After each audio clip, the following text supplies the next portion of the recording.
اعوذ باللہ من الشیطان الرجیم بسم اللہ الرحمن الرحیم۔ اللہ تبارک و تعالیٰ کے نام سے شروع جو بڑا مہربان اور نہایت رحم کرنے والا ہے۔ ایک ایسی قوم جس پر اللہ تبارک و تعالیٰ نے اپنا دردناک عذاب نازل فرمایا اور اس قوم کے تمام لوگوں کو بندر بنا دیا۔ اس قوم کے لوگ کون سا ایسا گناہ کرتے تھے جس کی وجہ سے اللہ تبارک و تعالیٰ نے ان پر دردناک عذاب نازل فرمایا، اور یہ لوگ بندر بننے کے بعد کتنی دیر زندہ رہے اور پھر ان کو کس قدر دردناک موت آئی۔ جب یہ لوگ بندر بن گئے تو یہ لوگ اپنے عزیز و اقارب کو دیکھ کر ان سے کیا کہتے تھے، اور کیا آج کے دور میں پائے جانے والے بندر اسی قوم کی نسل میں سے ہیں؟ ان تمام تر سوالات کے جوابات قرآن و حدیث کی روشنی میں آج کی اس ویڈیو میں ہم آپ کو بتائیں گے، لہذا آپ سے گزارش ہے کہ ہماری اس ویڈیو کو اینڈ تک ضرور دیکھیے گا۔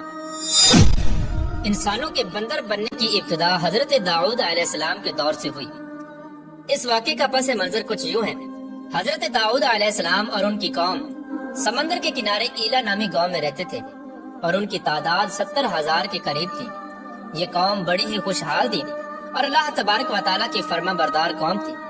اس قوم کو اللہ تبارک و تعالیٰ نے بے شمار نعمتوں سے نوازا تھا۔ ہر طرف سرسبز و شاداب باغات اور ہر طرف ہریالی ہی ہریالی تھی، اور اللہ تبارک و تعالیٰ کی بے پناہ کرم نوازے تھے۔ یہ لوگ اپنی اس زندگی میں بہت ہی خوش تھے۔ حضرت داؤد علیہ السلام کی قوم چونکہ سمندر کے کنارے رہتی تھی تو اللہ تبارک و تعالیٰ کا ان پر یہ خاص کرم تھا کہ سمندر کے اس کنارے پر بے پناہ مچھلیاں آتی تھیں جن کا یہ لوگ کاروبار کرتے تھے اور بہت ہی خوشحالی والی زندگی گزارتے تھے۔ جب یہ قوم اللہ تبارک و تعالیٰ کی نعمتوں کی وجہ سے خوشحال ہو گئی تو اللہ تبارک و تعالیٰ کی نافرمانی پر اتر آئی اور طرح طرح کے گناہوں کے اندر مبتلا ہو گئی۔ اور پھر ایک دن اللہ تبارک و تعالیٰ نے اس قوم کا امتحان لینے کا ارادہ کیا اور حضرت داؤد علیہ السلام کو وحی بھیجی کہ اپنی قوم سے کہہ دیں کہ وہ سنیچر کے دن یعنی ہفتے والے دن مچھلی کا شکار کرنا بند کر دیں۔ اس طرح اللہ تبارک و تعالیٰ نے حضرت داؤد علیہ السلام کی قوم پر ہفتے والے دن مچھلیوں کا شکار حرام فرما دیا، اور پھر یہاں سے اس قوم کی بربادی شروع ہو گئی۔ حضرت داؤد علیہ السلام نے اپنی قوم کو بتایا کہ اللہ تبارک و تعالیٰ نے ہفتے والے دن مچھلیوں کے شکار کو حرام قرار دے دیا ہے، تو وہ لوگ بہت ہی زیادہ پریشان ہو گئے اور ساری قوم سر جوڑ کر بیٹھ گئی، کیونکہ ہفتے کا دن ہی وہ دن تھا جس میں مچھلیاں وافر مقدار میں آتی تھیں اور خود بخود کنارے پر آ جاتی تھیں، اور باقی دن ایسے تھے کہ بہت کم اور نہ ہونے کے برابر مچھلیاں پکڑی جاتی تھیں۔ اس قوم کا گزر بسر چونکہ مچھلیوں کے شکار پر تھا، اس وجہ سے اللہ تبارک و تعالیٰ کا یہ حکم سن کر یہ قوم پریشان ہو گئی۔ یہ نہیں جانتے تھے کہ اللہ تبارک و تعالیٰ کی طرف سے یہ ایک آزمائش ہے۔ پھر ایک دن شیطان نے ان کو وسوسہ ڈالا کہ سمندر سے نالیاں نکال کر خشکی میں بڑے بڑے حوض بنا لیے جائیں۔ جب ہفتے والے دن مچھلیاں آئیں گی تو نالیوں سے ہو کر ان بڑے بڑے حوضوں میں آ جائیں گی، اور اس طرح پھر ان نالیوں کا منہ بند کر دیا جائے، اور پھر اگلے دن یعنی اتوار والے دن ان کو پکڑ لیا جائے۔ شیطان نے اس قوم کے لوگوں کو برگلایا کہ اس طرح ہم ہفتے والے دن شکار سے بھی بچ جائیں گے اور مچھلیاں بھی ہاتھ آ جائیں گی اور وہ بھی پکڑی جائیں گی۔ بہت سے لوگوں کو یہ ہلا بازی اچھی لگی اور انہوں نے ایسا کرنا شروع کر دیا اور سمندر سے چھوٹی چھوٹی نالیاں نکال کر بڑے بڑے حوضوں میں ڈال دی،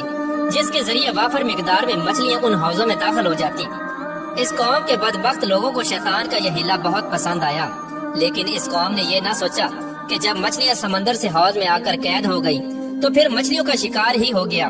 اس لیے یہ شکار بھی ہفتے والے دن ہی قرار پایا جو اللہ تبارک و تعالیٰ نے حرام قرار دیا تھا۔ اس موقع پر یہودیوں کے 3 گروہ ہو گئے۔ کچھ لوگ ایسے تھے جو شکار کے اس شیطانی ہلے سے منع کرتے تھے اور ناراض و بیزار ہو کر شکار سے باز رہے، اور کچھ لوگ اس کام کو دل سے برا جان کر خاموش رہے لیکن انہوں نے شکار نہ کیا اور دوسروں کو منع بھی نہ کرتے تھے، بلکہ یہ لوگ منع کرنے والوں سے یہ کہتے تھے کہ تم لوگ ایسی قوم کو نصیحت کرتے ہو جنہیں اللہ تبارک و تعالیٰ ان قریب ہلاک کرنے والا ہے اور ان پر اپنا دردناک عذاب نازل فرمانے والا ہے۔ اور اس قوم کے کچھ لوگ ایسے تھے جو سرکش اور نافرمان لوگ تھے جنہوں نے اللہ تبارک و تعالیٰ کے حکم کی اعلانیہ مخالفت کی اور شیطان کی ہیلے بازی کو مان کر ہفتے والے دن شکار کرنے لگے۔ یہ لوگ اللہ تبارک و تعالیٰ کے حکم کے کھلا مخالفت کرتے اور ہفتے والے دن مچھلیوں کا شکار کر کے ان کو کھایا کرتے اور بیچا کرتے۔ پیارے دوستو، حضرت داؤد علیہ السلام کی قوم کے 1200 ایسے نافرمان افراد تھے جو منع کرنے کے باوجود بھی ہفتے کو ان نالیوں کے ذریعے شکار کرتے رہے۔ حضرت داؤد علیہ السلام نے ان 1200 نافرمانوں کو اللہ تبارک و تعالیٰ کے عذاب سے ڈرایا کہ وہ اللہ تبارک و تعالیٰ کی اس نافرمانی سے باز آ جائیں، لیکن وہ لوگ باز نہ آئے اور کھلے عام شکار کرنے لگے۔ چنانچہ وہ لوگ جو اس بات کو برا جانتے تھے، ان لوگوں نے اپنے اور ان نافرمانوں کے درمیان ایک دیوار کھڑی کر دی، جس کی ایک طرف وہ 1200 نافرمان رہتے تھے اور دوسری طرف وہ لوگ تھے جو شکار سے باز رہے۔ حضرت داؤد علیہ السلام نے اپنی اس قوم کے نافرمانوں کو بارہا سمجھایا، لیکن یہ لوگ اپنی نافرمانی سے باز نہ آئے اور اسی طرح اللہ تبارک و تعالیٰ کی نافرمانی کرتے رہے اور شکار کرتے رہے۔ پھر ایک دن حضرت داؤد علیہ السلام نے غضبناک ہو کر شکار کرنے والوں پر لعنت فرما دی۔ اس کا اثر یہ ہوا کہ ایک دن خطا کاروں میں سے کوئی بھی اپنے گھر سے باہر نہ نکلا۔ یہ منظر دیکھ کر کچھ لوگ ان کی دیواروں پر چڑھ گئے تاکہ معلوم ہو سکے کہ وہ لوگ کس حال میں ہیں۔ جب ان لوگوں نے ان نافرمانوں کو دیکھا تو وہ سب کے سب بندر کی صورت میں مسخ ہو چکے تھے۔ اللہ تبارک و تعالیٰ نے ان کی نافرمانی کی وجہ سے ان پر اپنا دردناک عذاب نازل فرمایا اور ان کو انسانوں سے بندر بنا دیا۔ جب لوگ ان مجرموں کا دروازہ کھول کر ان کے گھر میں داخل ہوئے تو وہ بندر اپنے رشتہ داروں کو پہچانتے تھے اور ان کے پاس آ کر ان کے کپڑوں کو سونگتے تھے اور زاروں کی طرح روتے تھے، لیکن وہ کچھ بول نہ سکتے تھے۔ اللہ تبارک و تعالیٰ کے ان نافرمان بندر بن جانے والے لوگوں کی تعداد 12,000 تھی۔ ان 12,000 لوگوں نے اللہ تبارک و تعالیٰ کی نافرمانی کی اور اللہ تبارک و تعالیٰ نے ان کو بندر بنا دیا، جس طرح کہ اللہ تبارک و تعالیٰ سورہ بقرہ میں ارشاد فرماتا ہے، اور بے شک ضرور تمہیں معلوم ہے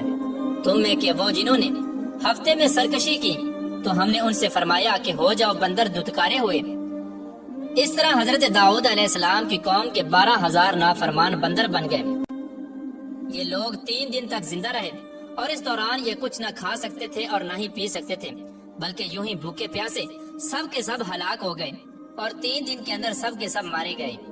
اور وہ لوگ جو ان نافرمانوں کو اللہ تبارک و تعالیٰ کی اس نافرمانی سے منع کرتے تھے، اللہ تبارک و تعالیٰ نے ان کو اس عذاب سے سلامت رکھا،